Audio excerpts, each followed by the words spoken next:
नमस्कार दोस्तों, गीता जयंती हर साल मार्गशीर्ष शुक्ल पक्ष की एकादशी तिथि के दिन मनाई जाती है और इस साल ये दिन 25 दिसंबर को पड़ रहा है।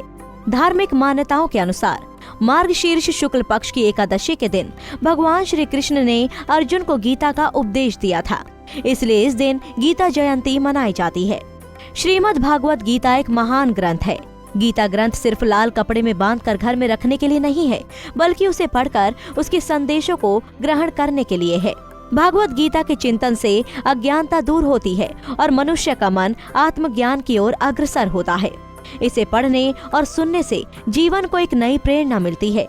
वहीं इस दिन श्रीमद् भागवत गीता भगवान श्री कृष्ण और महर्षि वेद व्यास का विधि पूर्वक पूजन करके गीता जयंती उत्सव मनाया जाता है।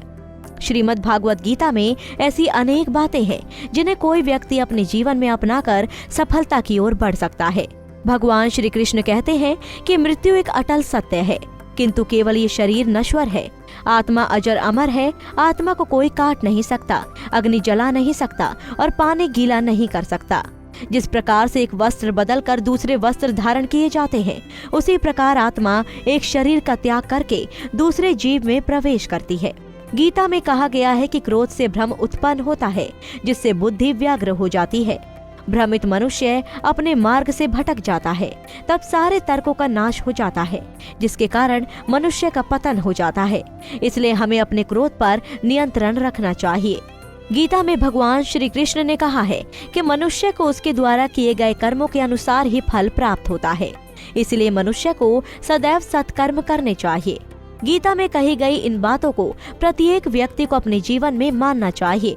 भगवान श्री कृष्ण कहते हैं कि आत्म मंथन करके स्वयं को पहचानो, क्योंकि जब स्वयं को पहचानोगे तभी क्षमता का आकलन कर पाओगे। ज्ञान रूपी तलवार से अज्ञान को काटकर अलग कर देना चाहिए। जब व्यक्ति अपनी क्षमता का आकलन कर लेता है, तभी उसका उद्धार हो पाता है। गीता में कर्तव्य को ही धर्म कहा है। भगवान कहते हैं कि अपने कर्तव्य को पूरा करने में कभी भी लाभ हानि का विचार नहीं करना चाहिए। भगवान श्री कृष्ण कहते हैं कि 84 लाख योनियों के बाद इंसान का जीवन मिलता है। इसलिए अगर कोई मनुष्य परमात्मा की प्राप्ति चाहता है तो उसे अच्छे कार्य करने चाहिए। भगवान कहते हैं कि योग रहित पुरुष में न निश्चय करने की बुद्धि और न ही मन में भावना होती है।